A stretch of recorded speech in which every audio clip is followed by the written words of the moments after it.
கர்த்தருடைய பரிசுத்த நாமத்திற்கு மகிமை உண்டாவதாக. இந்த காலை தொடர்ந்து தேவனுடைய வார்த்தை தியானிக்க கர்த்தர் நமக்கு கிருபை செய்வாராக. இந்த வாரம் நாம் தியானிக்கிற ஒரு வார்த்தை லூக்கா சுவிசேஷம் 11ஆம் அதிகாரம் 21ஆம் வசனம். ஆயுதம் தரித்த பலவான் தன் அரண்மனையை காக்கிற போது அவனுடைய பொருள் பத்திரப்பட்டிருக்கும். இன்றைக்கு ஆயுதங்களை கொண்டு ஸ்திரீகள் எப்படியாக தன்னுடைய குடும்பங்களை காத்து கொண்டார்கள், தேசத்துக்கே ஒரு சேமத்தை கொடுத்தார்கள் என்று சொல்லி நாம் பார்க்கிறோம். நேற்று தினத்திலே யாக்கேல் என்பதை குறித்து பார்த்தோம். இந்த நாளிலே கொடுக்க சிப்போராளை குறித்து நாம் பார்ப்போம். சிப்போராள் யாரு? மோசேயுடைய மனைவி, எத்ரோவின் மகள்தான் சிப்போராள். யாத்ராகமம் 4ஆம் அதிகாரம் 22 26 வசனம் வரை வாசிக்கும் போது, அப்பொழுது நீ பார்வோனோடு சொல்ல வேண்டியது என்னவென்றால், இஸ்ரவேல் என்னுடைய குமாரன், என் சேஷ்ட புத்திரன், எனக்கு ஆராதனை செய்யும்படி என் குமாரனை அனுப்பிவிடு என்று கட்டளிடுகிறேன்.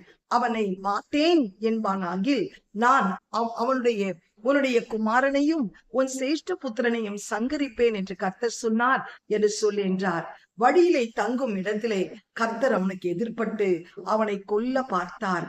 அப்பொழுது சிப்போராள் கருக்கான ஒரு கல்லை எடுத்து தன் புத்திரனுடைய நுனி தோலை அரித்து அதை அவன் கால்களுக்கு முன்பாக எரிந்து, நீ எனக்கு இரத்த சம்பந்தமான புருஷன் என்றாள்.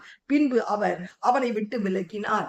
அப்பொழுது அவள், விருத சேதனத்தின் நிமித்தம் நீர் எனக்கு இரத்த சம்பந்தமான புருஷன் என்றாள்.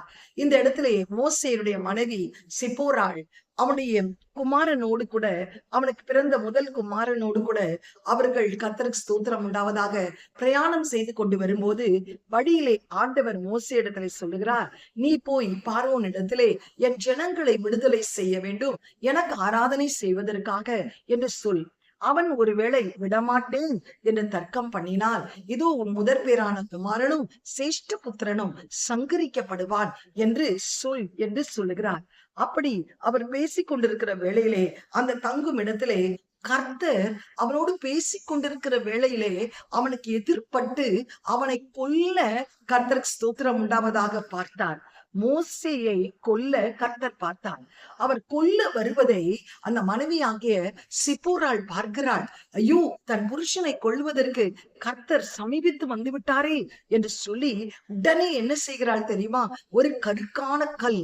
அவள் பயன்படுத்தின ஆயுதம் என்ன? யாக்கேல் பயன்படுத்தின ஆயுதம் தன் வீட்டில் உள்ள ஒரு கூடார ஆணி.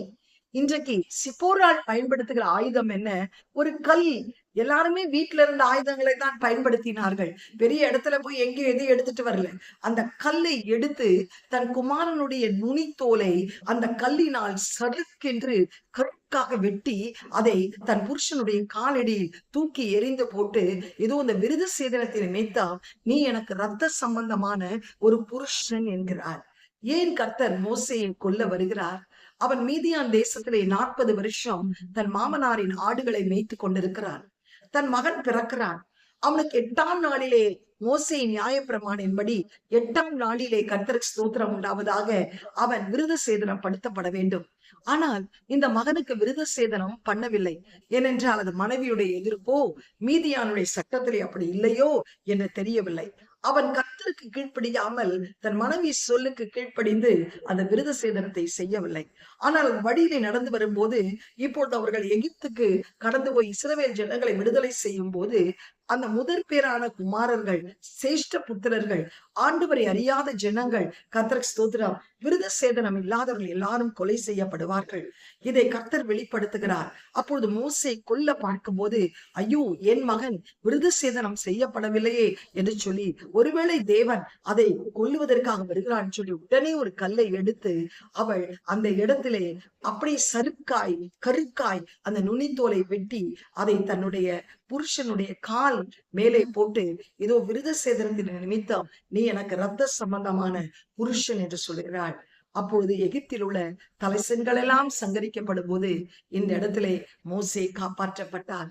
பாருங்க, மோசே சிறு வயதிலே யோகேபேத் தாய் நாணல் பெட்டியிலே வைத்து அவனை காப்பாற்றினார். பூவாள் சிப்ரோல், கர்த்தருக்கு ஸ்தோத்திரம், அந்த யோகேபேத் பிள்ளை பெறும் போது அது ஆண் பிள்ளையா இருக்கும் போது அதை கொலை செய்யாமல் தப்பு விட்டார்கள். ராணுவ வீரர்கள் நைல்வெதியில எல்லா பிள்ளைகளையும் கொன்று தீர்த்த போது மோசே காப்பாற்றப்பட்டார். கர்த்தருக்கு ஸ்தோத்திரம். எல்லாரும் மனுஷரால் மோசே காப்பாற்றப்பட்டார். ஆனால் யோகேபேத் தாய் அந்த மகனை காப்பாற்றினாள். அந்த மனுஷர்கள் நிமித்தம் பூமாள் சிப்ராள் அந்த பார்வோனின் ராஜாவின் நிமித்தம் காப்பாற்றினாள். கர்த்தருக்கு ஸ்தோத்திரம் உண்டாவதாக. நைல் நதியிலே போட்ட போது அந்த குமாரனை தன் குடும்பம் காப்பாற்றினது. ஆனால் இன்றைக்கு கரத்திலிருந்து இந்த சிப்போராள் ஒரு கல் என்ற ஆயுதத்தினாலே புருஷனுடைய ஜீவனை காப்பாற்றினாள். எனக்கு அருமையான சகோதரியே, உன் புருஷன் குடித்து கொண்டிருக்கிறானா? இன்னைக்கு அது நிமித்தம் வேதனைப்படுகிறாயா? இன்னொரு பெண்ணோடு கூட சிநேகிதனா இருக்கிறானா? இவனை சந்தேகப்பட்டு கொண்டிருக்கிறானா? இன்றைக்கு எவ்வளவு விதத்திலே இவனை அடித்துக் கொண்டிருக்கிறானோ, ஏதோ ஒரு விதத்திலே நீ அவனால் பல விதமான கஷ்டங்களை அனுபவித்துக் கொண்டிருக்கிறாயா? இந்த கால வேளையிலே உன்னை புரிந்து கொள்ளாத ஒரு நிலைமையிலே அவன் காணப்படுகிறானா? அவள் கருக்கான ஒரு கல்லை எடுத்து, கர்த்தருக்கு ஸ்தோத்திரம், ஆண்டவர் வார்த்தைக்கு கீழ்ப்படிந்து அந்த விருத சேதனத்தை செய்தது நிமித்தம் கர்த்தர் கரத்திலிருந்து அந்த புருஷனை காப்பாற்றினாள்.